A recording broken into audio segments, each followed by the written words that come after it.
reunirnos en torno a Él y a su palabra. Amén. Amado Señor, bendito Dios, aquí estamos una vez más, Señor, por tu gracia, por tu misericordia, porque tú nos has concedido un día más de vida, Padre precioso. Y hoy tenemos ese privilegio de reunirnos como pueblo tuyo, como iglesia, en torno a la obra de nuestro Señor Jesucristo en la cruz del Calvario. Padre, ayúdanos en esta noche para que podamos entender el mensaje que tú traes para nosotros en este día, Señor.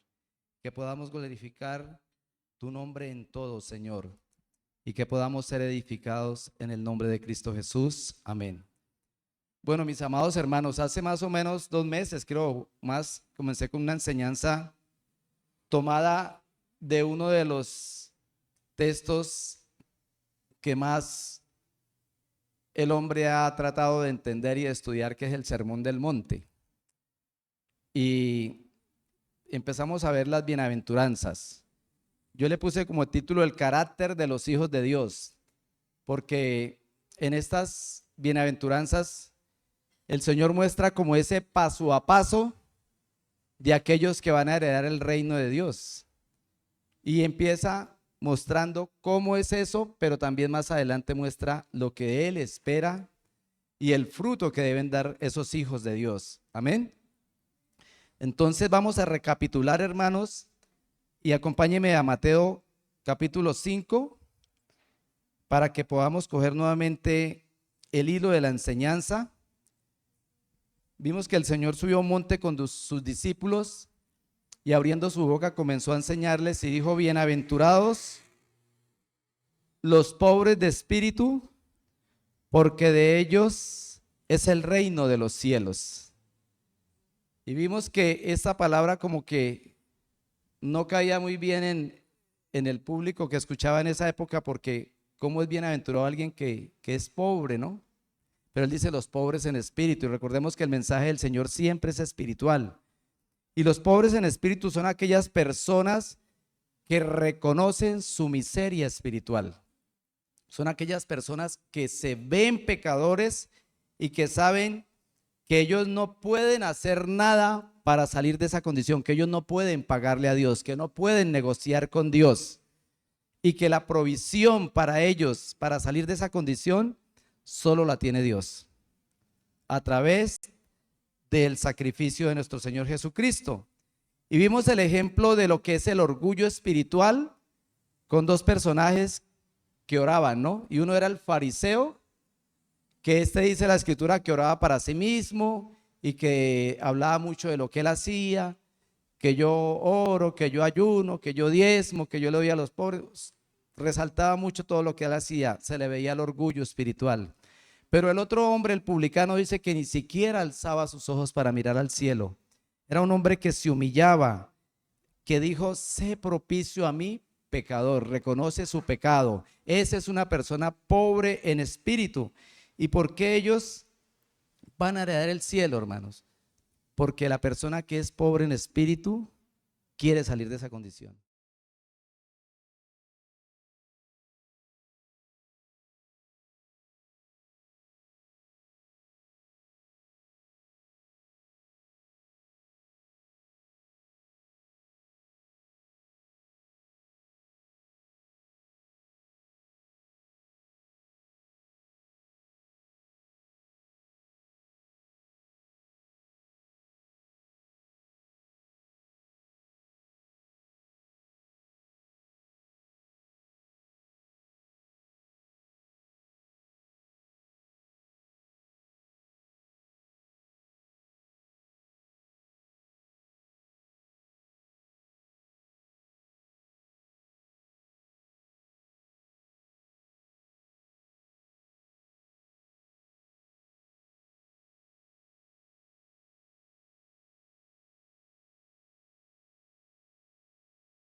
palabra, hermano, porque Él sabe que ahí está el pan de vida.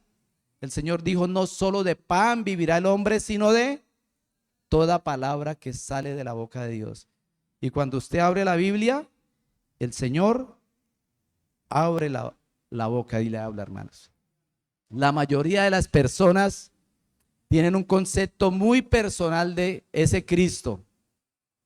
Tienen un concepto que cuando yo escucho a las personas me doy cuenta de que ellos creen en un Cristo, pero no es el Cristo de la Biblia. ¿Por qué? Porque hacen cosas que ofenden a ese Cristo de la Biblia. Entonces no lo conocen. Y son innumerables los versículos que hablan del conocimiento del Señor, hermanos. De hecho, en Oseas 4:6 dice, mi pueblo fue destruido, ¿por qué? Porque le faltó conocimiento. Porque desechaste mi ley, yo me olvidaré de tus hijos. ¿Y sabe cuál es la mayor y la mejor arma que tienen los herejes, hermanos? La ignorancia del pueblo de Dios, la falta de conocimiento, hermanos. Y por eso los herejes llegan con su herejía y los mueven facilito de la verdad, hermanos. ¿Por qué? Por la ignorancia que hay en el pueblo de Dios acerca de las escrituras. Y ustedes saben que en mundo de ciegos, el tuerto es rey, hermano. Y la persona que no lee, es muy fácil engañarla, hermanos.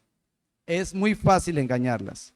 Entonces la pregunta es, ¿cuánto tiempo le dedicas a la palabra de Dios, hermanos? El tiempo que le dediquemos a la Sagrada Escritura, hermanos, es una importancia, es una evidencia de cuánto amo yo a Dios, cuánto amo yo a ese Salvador, cuánto lo quiero conocer, cuánto lo quiero seguir, cuánto le quiero agradar. Y eso se ve ahí, hermanos. La palabra determina qué tan grande.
En Cristo y ama a esa familia, le agrada estar con esa familia, no concibe su vida sin la familia celestial, hermanos. Es una persona que va dejando todo eso que el mundo le atraía, todas esas cosas vanas que desagradan a Dios, él las va dejando. Y empieza a sentir amor por la obra de Dios, empieza a sentir amor por la iglesia, por los hermanos. Ama las reuniones de la iglesia. Vamos a Efesios 2:19.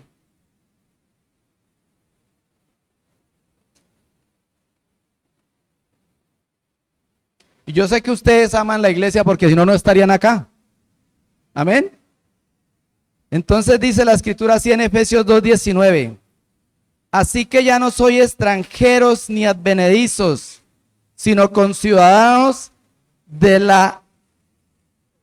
los santos y miembros de la familia de Dios. Esta es la Reina Valera. Mire cómo lo dice la Nueva Traducción Vivientes. Lo voy a leer aquí en la Nueva Traducción Viviente.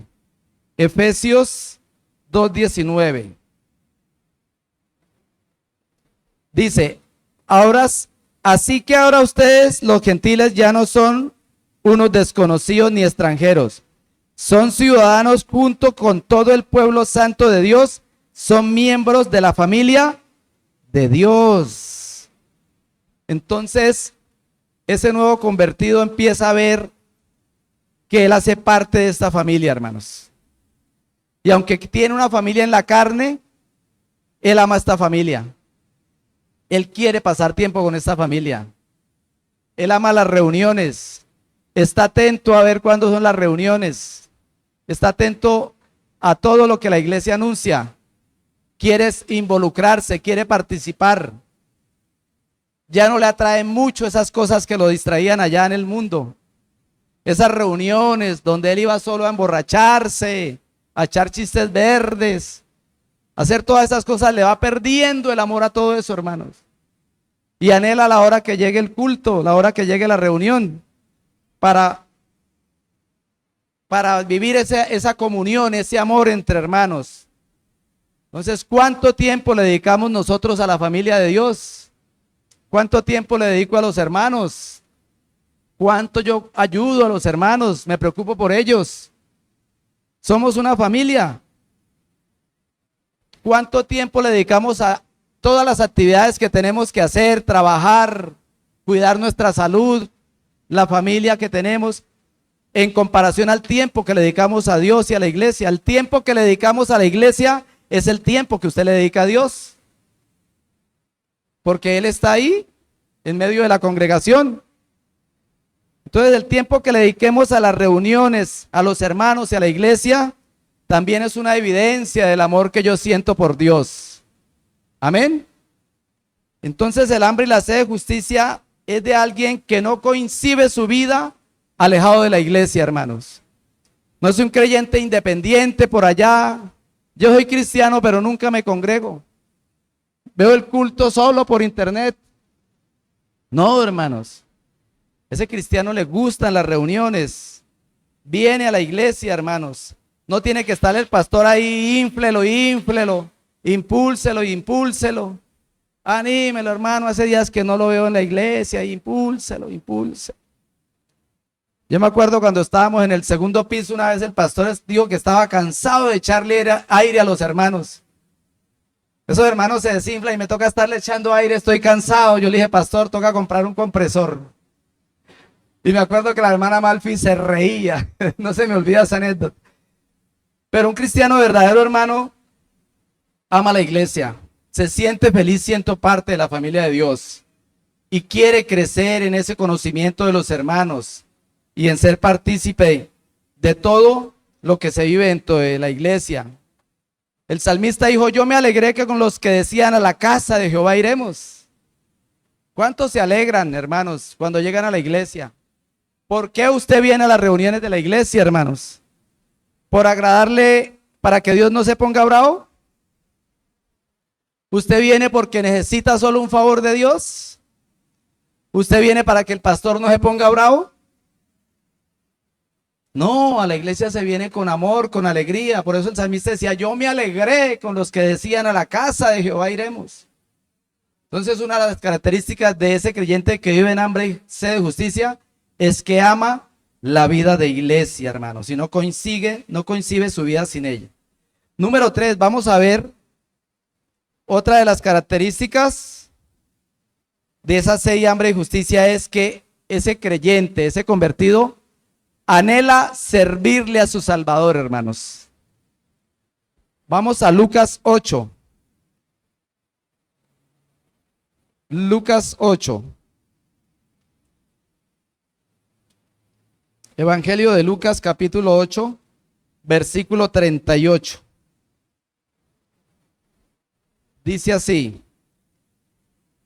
el hombre de quien había salido los demonios le rogaba que le dejase estar con él, pero Jesús le despidió diciendo, vuelve a tu casa y cuenta cuán grandes cosas ha hecho Dios contigo. Y él se fue publicando por todas las ciudades cuán grandes cosas había hecho Jesús con él. El contexto de este endemoniado fue cuando Jesús llegó a una región y salió un hombre que tenía una legión de demonios. ¿Y sabe cuánto es una legión, hermanos? Qué pena. ¿Sabe cuánto es una legión? Una legión, hermanos, son 6,000 hombres. Entonces este hombre tenía por lo menos 2,000 demonios, hermanos. ¿Y este hombre qué quería? Cuando Cristo lo libera de eso, ¿qué quería? Y el hombre, quien habían salido los demonios, rogaba que le dejase estar con él. Él quería servirle a Cristo, hermanos. Y el Señor le dice, vaya y haga esto. ¿Y qué hizo él? Pues lo hizo. Aunque Cristo no lo dejó que lo siguiera a él, obedeció y le sirvió a Cristo, anunciando lo que Cristo había hecho en él. Entonces, una de las características es que el redimido quiere adorar a su Salvador, hermanos. Entiende la misericordia que ha recibido del Señor y le quiere servir. Quiere manifestarle al Señor su gratitud y su amor a través del servicio, hermanos. Eso es algo inevitable para el que entiende la salvación, hermanos. Yo era uno que le decía a mi esposa cuando llegamos al segundo piso, allá por primera vez, yo voy a asistir allá, pero que no me vayan a poner a hacer nada. El Señor sabe que yo oí esas palabras, no estoy mintiendo. Yo voy a llegar allá, pero que no me vayan a poner a hacer nada. Pero como dice el dicho, una cosa piensa el burro y otro el que lo está enjalmando, hermanos. Eso es inevitable, hermanos. Cuando usted empieza a conocer ese Salvador, es inevitable no servirle, hermanos. Vea, vamos a Mateo 8. Mateo 8, verso 14 y 15. Vino Jesús a casa de Pedro. Mateo 8, verso 14 y 15. Vino Jesús a casa de Pedro y vio a la suegra que estaba postrada en cama con fiebre. Y tocó su mano y la fiebre la dejó y ella se levantó y ¿qué? Le servía, hermano. Y eso que solo le quitó la fiebre. Pero a nosotros que nos quitó todo el pecado y toda la inmundicia que teníamos, hermanos. ¿Cómo no le vamos a servir a ese Salvador, hermanos? Ahí a ella le quitó fue la fiebre. Y ella una se paró a qué, a servirle, hermanos. Pero a nosotros nos quitó la enfermedad más podrida que había, que es el pecado, hermanos. Cuando el Señor habla ya de que Él llevó todas nuestras enfermedades a la cruz, se refiere más al pecado que a las enfermedades físicas, hermano. Fue al pecado, la enfermedad terrible que tiene el ser humano. Por eso pasa todo eso que vemos en las noticias, que mataron a una niña, que la violaron. Esa es la enfermedad más grande que tiene el ser humano, hermanos. El pecado, y a raíz del pecado es tanta maldad, pero el Señor a nosotros nos libró de eso. Y por eso experimentar esa grandeza del Señor en nuestras vidas, hermanos, es inevitable, hermanos. Es inevitable no servirle. Y la pregunta es, ¿usted le está sirviendo a su Salvador? ¿Usted le está conociendo a su Salvador? Es importante, hermanos, entender que el servicio a Dios es una muestra muy grande del amor y la gratitud hacia el Señor. Y la persona que tiene hambre y sed de justicia no quiere parar de servirle al Señor. Y lo va a hacer hasta que Él vuelva, hermanos. No es por periodos. Ay, es que yo estuve un rato en la alabanza y me aburrí de eso y ahora me fui. Yo estuve un rato trabajando con los jóvenes, ahora me aburrí. No, hermano, eso es el que ha entendido el evangelio, hermano, le servirá al Señor hasta que Él vuelva. Amén. Número 4. Ahora sí me dio sed.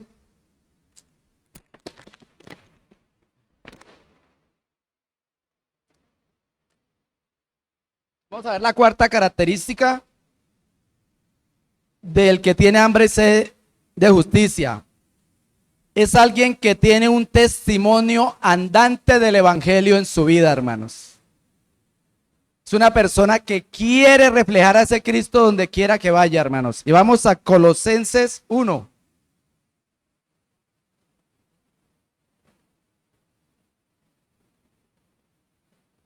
Verso 10. Dice, para que andéis como es digno del Señor, agradándole en todo, llevando fruto en toda buena obra y creciendo en el conocimiento de Dios. Nótese que aquí también está el crecer en el conocimiento. Pero dice que para que andéis como es digno del Señor. Andar como es digno del Señor es que yo me preocupe cómo ando desde que me levanto hasta que me acuesto. ¿En qué pienso yo todo el día? ¿Cómo me comporto en cada lugar donde estoy? Es que yo quiero glorificar el nombre de Dios a cada paso que yo dé, en cada decisión que yo tome, en cada palabra que yo diga, en cada pensamiento que llegue a mi mente. Quiero glorificar a ese Dios, porque Él dice para que andéis como es digno del Señor. Nosotros no le estamos sirviendo a cualquier señor, nosotros no hemos creído en cualquier señor, nosotros hemos creído en el que hizo los cielos y la tierra, el ser más santo, una pureza, una santidad que casi no la entendemos, hermanos. Y dice que es digno, hay una manera digna de andar si digo que ando con Él. Y andar como es digno dice que es agradándole en todo y llevando fruto en toda buena obra. Entonces, es alguien que se está purificando día a día. Así como ese que lloraba por su pecado, es alguien que sigue llorando por el pecado y por la lucha que tiene con el pecado. Y es alguien que cuando peca llora, hermanos. Y va y le confiesa al Señor su pecado y dice: Señor, pequé contra ti, hice esto, Señor, perdóname. Pero hay personas que pecan y no sienten nada. Esa es una evidencia de que una persona no ha entendido el evangelio y no es salvo, que peca y no siente nada. El verdadero convertido peca y se siente mal, hermanos. Entonces él se está purificando porque él tiene un hambre de agradarle al Señor en todo. Es una persona que tiene metas terrenales, pero que no olvida los propósitos celestiales. Hace lo uno sin dejar de hacer lo otro. Trabaja en su profesión, se divierte, se cuida, pero también le dedica tiempo al Señor y a la santidad, a limpiar y a purificar su alma. Es alguien que siempre está examinándose y mirando en qué tengo que mejorar, en qué tengo que luchar y orar y ayunar por esto que me ha quedado duro dejarlo. Y le confiesa al Señor y pide ayuda: hermano, ayúdame a orar porque siento tentación por esto y no me gusta ser tentado por eso. Yo quiero tener pensamientos que glorifiquen al Señor. Y busca cada día ser íntegro, hermanos. Vea lo que dice el Salmo 101.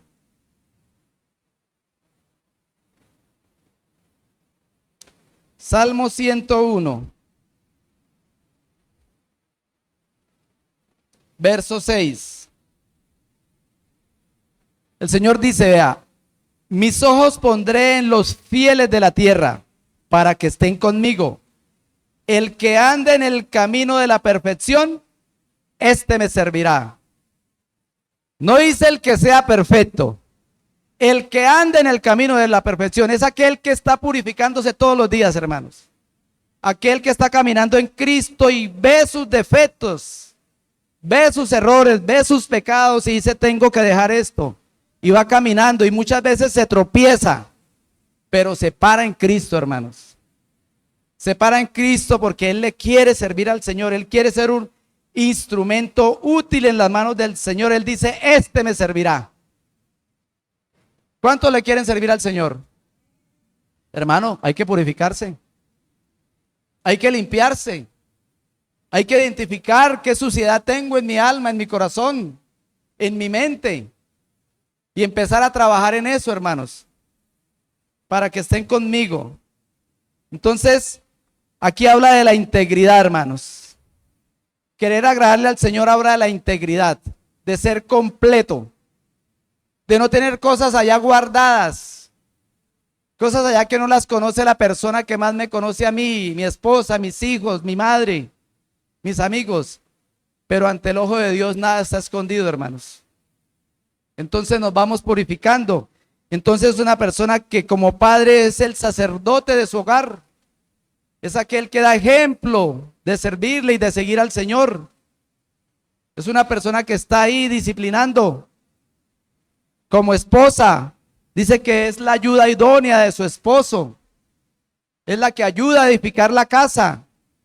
Es la que mira cómo va su esposo y cuando tiene que llamarle la atención se la llama. Está pendiente de sus hijos. Como madre, ¿no? Como hijos. Si están con sus padres, son hijos obedientes que honran a sus padres. Los jóvenes ayudan en la casa. No son un dolor de cabeza para sus padres. Como empleado, es alguien que cumple sus obligaciones. Es alguien que llega a la hora que es, que hace la tarea que le toca hacer. Eso es agradarle al Señor en todo. Como jefe, es alguien que paga lo justo, que paga a tiempo, que paga las prestaciones de ley que dice el gobierno, que no le roba las horas extras a los trabajadores. Es una persona, eso es ser íntegro, eso es agradarle al Señor en todo. Como ciudadano, paga sus impuestos, respeta a la autoridad, a la policía, a las normas de tránsito. Es alguien que quiere agradarle al Señor donde quiera que se pare, hermanos. Y eso es algo que empieza a experimentar la persona que ha entendido el evangelio. Es alguien que donde se pare la gente diga, oiga, esa persona es diferente. Esa persona yo veo algo raro en él. Y no, ese que está allá, eso no, eso es un demonio. Entonces, hermanos, tener hambre y sed de justicia es querer vivir de acuerdo a la voluntad de Dios todos los días de nuestra vida. Amén. Vamos a pasar al siguiente bienaventuranza. Volvamos a Mateo, al libro de Mateo. Vamos a avanzar un poco en esta. Mateo capítulo 5, versículo 7. Y dice así la Sagrada Escritura: bienaventurados los misericordiosos, porque ellos alcanzarán misericordia. Aquí ya empieza el Señor en su enseñanza a mostrar algo más que Él espera de los hijos de Dios, de los hijos del reino. Y dice es que sean misericordiosos. ¿Y qué es misericordioso? Para entender este mensaje del Señor, tenemos que ver, hermano, que la misericordia es uno de los grandes atributos de nuestro Dios. Y son innumerables los versículos que hablan de la misericordia de Dios. Y tenemos ese gran ejemplo del Señor en nosotros, hermanos, de que su misericordia nos alcanzó a nosotros. Entonces la misericordia viene del griego eleos, que denota clemencia, piedad, compasión, ternura, bondad. Es la virtud que se inclina a ayudar y a socorrer a los necesitados. Nosotros teníamos una necesidad como el que llora, como el que es pobre de espíritu, ¿cierto? La necesidad de que el Señor perdonara nuestros pecados. Y Él en su misericordia lo hizo a través de Jesucristo. Ahora, como hemos experimentado esa misericordia, hermanos, el Señor nos pide que seamos misericordiosos. Y dice que alcanzarán misericordia. Vamos a Santiago 2:13. 2:13, sí.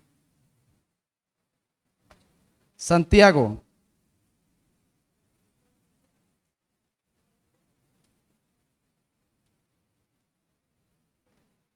Santiago 2:13 dice: porque juicio sin misericordia se hará con aquel que no hiciere misericordia, y la misericordia triunfa sobre el juicio.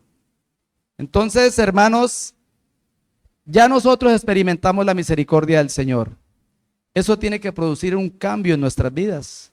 Y tenemos que empezar a ser misericordiosos con el prójimo. Y aquí el Señor, cuando dice que ellos recibirán misericordia, ya no se refiere a la misericordia salvífica que recibimos, sino a los galardones, hermanos. Porque ya somos salvos, ya recibimos la misericordia de Dios, pero también nosotros vamos a ser juzgados en el tribunal de Cristo. Los incrédulos van a ser juzgados en el trono blanco, que es para condenación por no haber creído en el evangelio. Pero nosotros vamos a ser juzgados es por qué ¿Qué hicimos con ese evangelio? ¿Qué hicimos con toda esa palabra que recibimos? ¿Qué hicimos con todo eso que aprendimos? Entonces, aquí está hablando es cuando dice que recibirán misericordia y le habla a creyentes, habla sobre los galardones y que la misericordia triunfa sobre el juicio porque es mejor la misericordia que la disciplina, hermanos. Y el Señor antes de disciplinarnos quiere que seamos misericordiosos. Amén. Entonces, ¿cuándo fue la última vez que usted hizo un acto de misericordia? Piense a ver, hermanos. Porque cada cuánto necesitamos nosotros la misericordia del Señor. Todos los días, hermanos. Todos los días salimos a trabajar y no sabemos si vamos a regresar. Todos los días nos acostamos y no sabemos si nos vamos a levantar. Y por eso por allá en Lamentaciones dijo, porque la misericordia de Jehová no nos ha consumido, porque son nuevas cada mañana. Por eso cuando usted se levanta, usted se arrodilla y dice, Señor, gracias porque veo un día nuevo. Yo lo hago todos los días, hermanos. Y todos los días necesitamos de la misericordia de Dios. Entonces Dios está viendo qué tan misericordiosos somos. Y muchas veces nos pasan cosas y Dios nos disciplina porque no somos misericordiosos, hermanos. Y aquí está hablando de bondad, de compasión, no de lástima, porque la lástima no obra. La lástima dice, ay, pobrecito, pero ahí se quedó. Pero la misericordia obra, hermanos, obra. Y es la capacidad de ponerse en el lugar de otro y sentir lo que el otro siente. Decir, voy a ayudarlo, yo puedo. Entonces lo que Jesús está enseñando aquí es que esa misericordia que hemos experimentado, tenemos que hacerla pública, hermanos. Y no solo con los de la iglesia, sino con toda la gente de afuera también. Y el Señor está esperando de nosotros eso. Vamos a Mateo 18.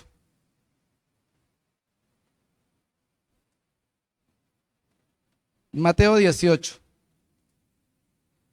Verso 23. Dice así, por lo cual el reino de los cielos es semejante a un rey que quiso hacer cuentas con sus siervos y comenzando a hacer cuentas le fue presentado uno que debía 10,000 talentos. A este, como no pudo pagar, ordenó su señor venderle y a su mujer e hijos y todo lo que tenía para que le pagase la deuda. Entonces aquel siervo postrado le suplicaba diciendo, Señor, ten paciencia conmigo y yo te pagaré todo. El señor de aquel siervo, movido a misericordia, le soltó y le perdonó la deuda. Esto fue lo que hizo Dios con nosotros, iglesia. Pero saliendo aquel siervo halló a uno de sus consiervos que le debía 100 denarios y haciendo de él le ahogaba diciendo, págame lo que me debes. Entonces su consiervo postrándose a sus pies le rogaba diciendo, ten paciencia conmigo y yo te lo pagaré todo. Mas él no quiso, sino fue y le echó a la cárcel hasta que pagase la deuda. Viendo sus consiervos lo que pasaba, se entristecieron mucho y fueron y refirieron a su señor todo lo que había pasado. Entonces llamándole su señor le dijo, siervo malvado, toda aquella deuda te perdoné porque me rogaste. ¿No debías tú también tener misericordia de tu consiervo como yo tuve misericordia de ti? Entonces su señor enojado lo entregó a los verdugos hasta que pagase todo lo que le debía. Entonces el verdadero convertido, hermanos, no se va a comportar de esta manera, sino que él va a entender que le perdonaron una deuda que no podía pagar. La deuda de este hombre era tanta que dice que lo iba a vender a él, a su mujer y a sus hijos, porque en esa época había esclavitud. Dijo, no, pues yo lo vendo a usted, vendo a su mujer y a sus hijos y queda pagada la deuda. El hombre no tenía cómo pagar la deuda. Nosotros no teníamos cómo pagar la deuda por el pecado, hermanos. No teníamos, porque el Señor no va a recibir nada de un pecador. Pero el Señor nos la pagó todita, completa. Y Él ahora quiere que nosotros seamos de la misma manera, hermanos. Entonces, recordemos que todos los mandamientos de Dios están relacionados en dos cosas: en amar a Dios y amar al prójimo, hermanos. Él dijo que en eso se resumía toda la ley. Y no se puede decir que yo amo a Dios, pero aborrezco al hermano, aborrezco a un vecino, no le ayudo a nadie. Veo a la vecina bregando con la canuca de la basura y antes me le río. El Señor nos pide que seamos misericordiosos, hermanos. ¿Y qué tan compasivos somos ante la necesidad de nuestros hermanos y de las personas que nos rodean? ¿O somos indiferentes? Eso no es problema mío. Y la misericordia por el prójimo no es darle algo y tomarme la selfie y publicarla ya. Eso no es misericordia. Eso es orgullo, hermanos. La misericordia es que tu mano derecha no sepa lo que hace la izquierda. Ayudar al prójimo es un acto de compasión desinteresado, hermanos, como lo hizo el Señor con nosotros. Y la clara evidencia de un genuino arrepentimiento, ¿cuál es? Que somos misericordiosos, hermanos. Que experimentamos ese beneficio que hemos recibido de nuestro Señor en la cruz del Calvario. Y hay unas características del misericordioso, hermanos, que es alguien que es sensible y generoso. Vamos a leer un último versículo que está en Lucas 10. Y creo que de pronto, si se puede, dentro de 8 días continuamos con este tema tan importante, hermano. Lucas 10, verso 30.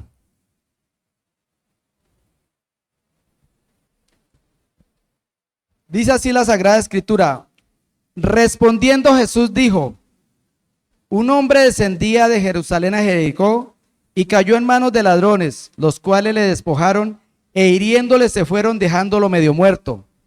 Aconteció que descendió un sacerdote por aquel camino y viéndole, pasó de largo.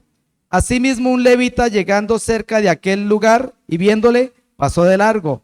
Pero un samaritano que iba de camino vino cerca de él y viéndole fue movido a misericordia.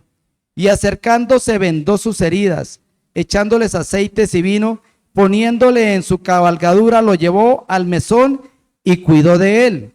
Otro día al partir sacó 2 denarios y los dio al mesonero y le dijo: cuidádmele, y todo lo que gaste de más, yo te lo pagaré cuando regrese. Amén. El contexto de esto es que un líder religioso le pregunta al Señor qué tenía que hacer para heredar la vida eterna. Y él le dijo: ¿qué es lo que tú lees? Porque era un intérprete de la ley. Dice: pues que dice que amarás a tu Dios y a tu prójimo. Y él le dice: pues vaya, haga eso. Y él, para excusarse, le dice: ¿quién es mi prójimo? Haciéndose que no sabía. Y el Señor le cuenta esa historia. Pero el Señor utiliza aquí una ilustración con unos personajes que yo creo que puso a pensar a todas esas personas, empezando al que hizo la pregunta. Porque le habla de un sacerdote, de un levita y de un samaritano. Eso es como si hoy en día el Señor, la iglesia, le preguntara: ¿y quién es mi prójimo? Como para excusarnos haciendo los que no sabemos.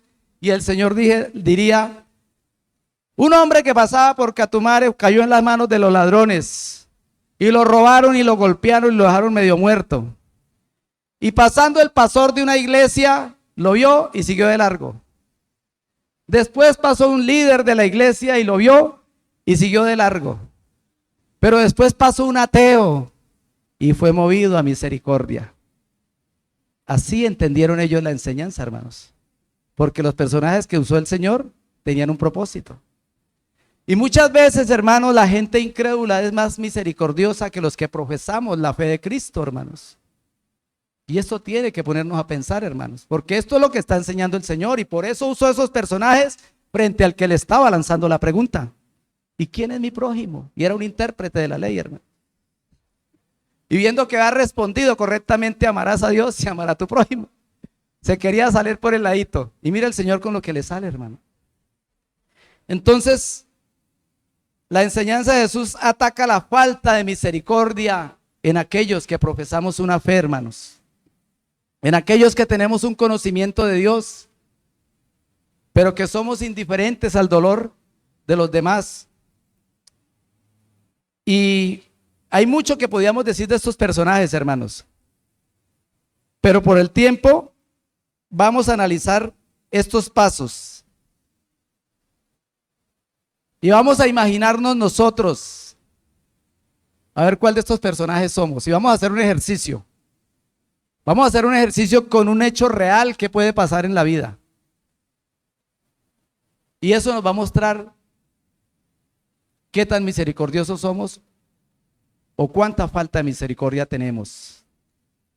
Y eso que hemos experimentado, la misericordia de Dios. Y el Señor dice felices, porque la palabra bienaventurados es felices. Dice felices, dichosos los misericordiosos, porque ellos alcanzarán misericordia. Póngase de pie y vamos a orar, hermanos. Amado Señor, bendito Dios, aquí estamos frente a tu sabiduría, Señor, con toda nuestra humanidad, Padre precioso. Y cada vez que vamos a la Escritura vemos lo perfecto que tú eres, Señor, lo grande que tú eres, Señor, y la necesidad tan grande que tenemos cada día, Señor, de conocerte, de entenderte, de creerte, Señor, y de caminar contigo, Señor. Ayúdanos, Padre. Ayúdanos porque tú sabes que somos carne, Padre. Y esta carne se quiere levantar contra el Espíritu. Esta carne nos quiere llevar a hacer las cosas que no te agradan, Señor. Pero nosotros queremos llevar una vida que glorifique tu nombre. Nosotros queremos llevar una vida que refleje todo lo que hemos oído y aprendido de ti, Señor. Ayúdanos, Padre precioso, para que en nosotros se vea a ese Cristo. Donde quiera que nos paremos, Señor, donde quiera que estemos, la gente pueda ver en nosotros el amor, la compasión, la misericordia de nuestro Cristo, Señor. Y que no seamos todo lo contrario, Señor. Esas personas que hacen que tu nombre sea blasfemado, Señor. Gracias por todo lo que nos enseñas, Señor. Gracias por tu preciosa palabra, Señor. Gracias por la obra de nuestro Señor Jesucristo en la cruz del Calvario, Señor, que pagó esa deuda que yo no podía pagar, Señor, que me hizo parte de tu familia, que me hizo parte de tu reino. Ayúdame a crecer en la gracia y en el conocimiento tuyo, Señor, para que mi vida, Señor, sea un olor grato y fragante ante ti, Señor, en el nombre de Cristo Jesús. Amén. Tome asiento, hermano. Si va a aplaudir, apláudale duro al Señor por su preciosa